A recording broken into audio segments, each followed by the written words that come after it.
Ako nga pala si Kuya Mike, isang OFW dito sa Middle East. Mahilig ako mag-isip ng iba't ibang pamamaraan para makapagtanim kami dito sa rooftop. At ngayon ay isi-share ko sa inyo kung paano namin pinapataba ang lupa dito sa roof deck para magkaroon ng masaganang ani. Oh, merong worm. This is a sign na maganda ang ating lupa. See?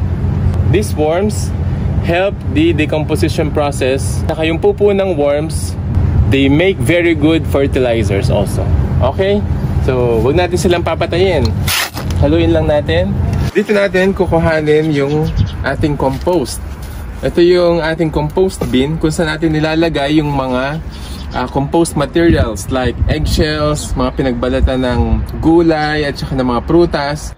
Next, hahaluan natin ng dried cow manure as organic fertilizer. Ngayon, ready na ang ating lupa. And this will ensure bountiful harvest.